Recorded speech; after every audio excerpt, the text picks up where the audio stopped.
Set हमने बना दिया है। ये जो है कक्षा 4 से 8, कक्षा 4 से 8 यहाँ नीचे लिखा है ना, ये कक्षा 4 से 8। ध्यान से समझिए, समझ जाएंगे एक बार में। पहले हम देखेंगे ऊपर लिखा OMR ना, ये जो पन्ना बना हुआ है ये OMR शीट है। इसका मतलब होता है ऑप्टिकल मार्क रिकॉग्नाइजेशन ना।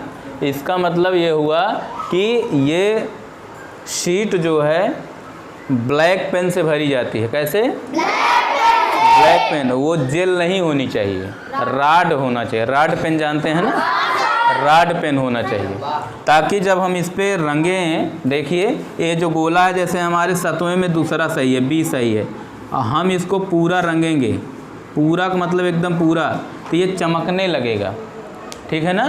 तो क्या हो जाएगा? मार्क हो जाएगा। क्या हो जाएगा? मार्क। और रिकॉग्नाइजेशन का मतलब हुआ कि जब कंप्यूटर में इसको लगाया जाएगा तो ये सही आंसर से इसको मैच कर लेगा। पता लगा इसका B सही नहीं है, C सही है, तो ये गलत हो जाएगा। समझ में आया? ये है OMR का मतलब, समझ में आ गया। फिर इसके बाद कल है नेट एग्ज़ाम 2022। नेट का मतलब हुआ निपुण असेसमेंट टेस्ट, ठीक है, निपुण असेसमेंट टेस्ट। तो यहाँ पर पहली चीज़, इसमें गलती नहीं है। पहला नंबर लिखा है छात्र ID, ये स्कूल से सब लोगों को मिलेगी, ठीक है ना। इसमें 9 खाने हैं, 9 गिनती का तुम्हें एक ID मिलेगा। अभी लिखवा देंगे सबको, अलग अलग क्लास की अलग अलग ID है, हर बच्चे की अलग। उसे कहते हैं यूनिक ID। क्या बोलते हैं अंग्रेजी में? Unique ID।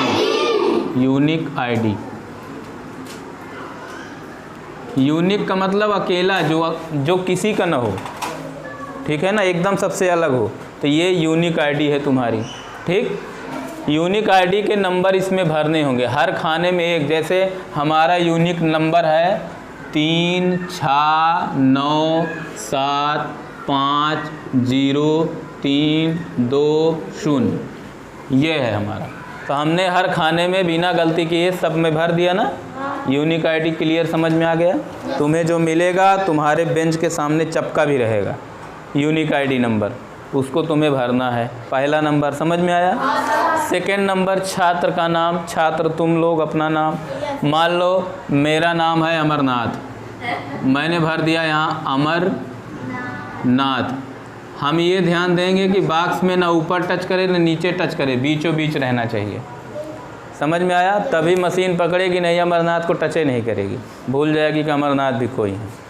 प्रश्न का सेट ABCD 4 तरह का मिलेगा, 5 तरह का, जितने तरह का आएगा। पता लगा हम A हैं, हमारे बगल कोई बच्चा बैठा है, हम सोचे लाओ नकल कर लें, तो उनको वो पेपर नहीं मिलेगा, उनको सेट B मिला है, उसके पीछे वाले C मिला है, उसके पीछे वाले D मिला है, उसके पीछे वाले फिर A मिला है, फिर B मिला है। तो मतलब बगल बगल चारों तरफ तुम्हारे जो रहेंगे उनका पेपर अलग अलग रहेगा।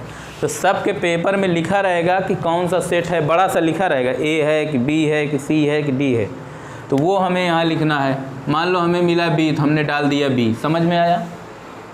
ठीक है। हमें मिला C तो हमने डाल दिया C, हमें मिला D तो हमने डाल दिया D। क्लियर? कोई दिक्कत? फिर इसके नहीं, क्या दिक्कत है? अब इसके बाद देखेंगे प्रश्न। प्रश्न नंबर 1, प्रश्न पुस्तिका मिलेगी जिसमें प्रश्न छपे रहेंगे। मान लो प्रश्न आ गया, ताजमहल कहाँ स्थित है? A आगरा, ठीक है, B दिल्ली, ठीक है ना, C जयपुर, और D इनमें से कोई नहीं, इनमें से कोई नहीं। अब बताइए इसका प्रश्न का आंसर क्या हुआ? A। तो A सही है, तो हमको आँख खोल करके पहला प्रश्न पढ़े हैं, पहले का A है ना, ये A पर हमें गोला करना है। क्या समझे? A को, गोले को पूरा रंग देना है।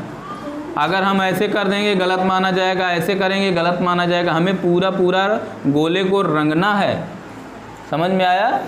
रंग दिए।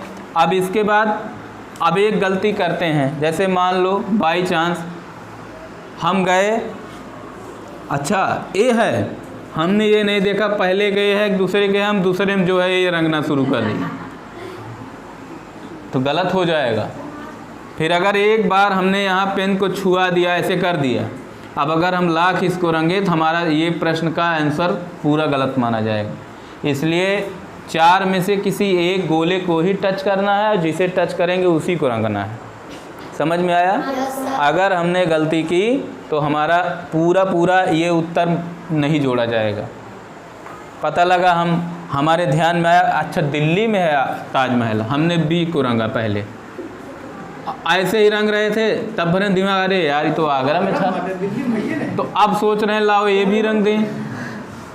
अब 2 ठो रंग दिए ना, तो ये दोनों गलत मान लिया जाएगा। अगर तुमने बी रंगा है तो या तो बी पर ही छोड़ दो और कोई, फिर तुम्हारा आंसर गया, ख़त्म, इसका चांस ख़त्म। फिर अगले पे बढ़ो, इसकी टेंशन में मत रहो, फिर अगला पढ़ो। मान लो एक गलत हुआ है भरते समय रंगते समय, इसलिए नियम ये बनाइए कि एक प्रश्न पढ़िए जिसका एकदम क्लियर आंसर आता है कि हम एकदम कर ले जाएंगे, यही सही है, एकदम निश्चित है, उसी में OMR सीट को रंगिए। पता लगा हम डाउट में है भैया, दूसरे का हमें नहीं आ रहा है, सी है कि डी है, तो इसको हम अपनी प्रश्न पुस्तिका में वहाँ टिक लगा सकते हैं, हम प्रश्न पुस्तिका में लगा सकते हैं, नहीं तो नहीं लगा सकते, पेंसिल सबके पास होगी, हल्का सा निशान यहाँ बना लीजिए पेंसिल से, ठीक है, कि हाँ ये होगा, क्लियर जब दिमाग में आ जाएगा, क्लियर हो जाएगा तो हम रंगेंगे। समझ में आया? तो हर प्रश्न जब क्लियर हो जाए कि हाँ यही उत्तर है, यही सही है, तभी हमको यहाँ पे रंगना है। बात समझ में आई? कुल मिला के 30 प्रश्न आएंगे, सब में चारों विकल्प रहेंगे, 4 विकल्प हैं सबके ना, जैसे पहले में आ रहा है, दूसरे में जो सही है, तीसरे में जो सही है, चौथे में जो सही है। इस तरह से अगर हम रंगते चले जाएंगे तो हमारा 30 प्रश्न तैयार हो जाएगा ना। जैसे पहले में बी सही है, दूसरे में सी सही है, तीसरे में ये सही है ना, और इसमें ये सही है, मान लो ये वाला, चौथे में ये सही है, ठीक है ना।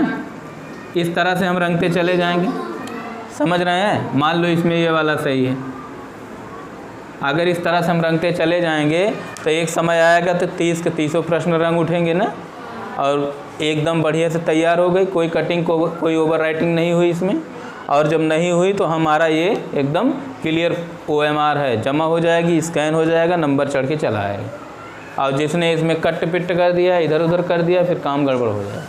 समझ में आया? Yes sir. किसी को कोई दिक्कत? No sir. किसी को कुछ पूछना है अब इसमें?